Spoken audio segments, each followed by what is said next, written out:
Hi guys, welcome to our channel. ఈరోజు భగవద్గీత సిరీస్లో day 4, 8వ అధ్యాయము భగవత్ ప్రాప్తి. జీవితము మొత్తము, ముఖ్యంగా మరణ సమయంలో భక్తితో శ్రీకృష్ణ భగవానుని స్మరించడము ద్వారా మనిషి భౌతిక జగత్తుకు అతీతమైన పరాధామమును పొందుతాడు. 9వ అధ్యాయము పరమగుహ్య జ్ఞానము. శ్రీకృష్ణుడే దేవాది దేవుడు, పరమ ఆరాధ్య విషయము.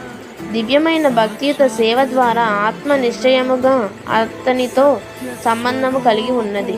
విశుద్ధ భక్తిని జాగృతము చేసుకోవడము ద్వారా మనిషి ఆధ్యాత్మిక జగత్తులో శ్రీకృష్ణుని దగ్గరికి తిరిగి వెళతాడు. 10వ అధ్యాయము భగవద్ విభూతి.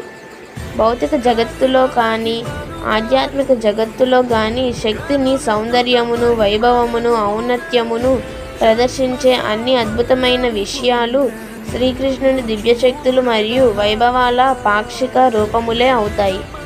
సర్వకారణాలకు పరమకారునిగా, సమస్తానికి ఆధారము మరియు సారముగా శ్రీకృష్ణుడే సకల జీవుల పరమ పూజాధ్యేయము.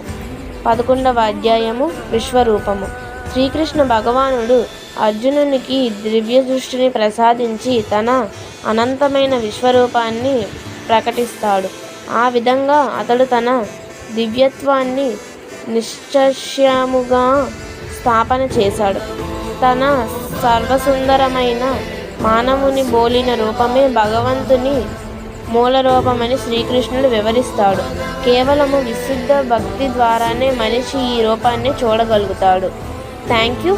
వెళ్ళే ముందు please like, share and subscribe.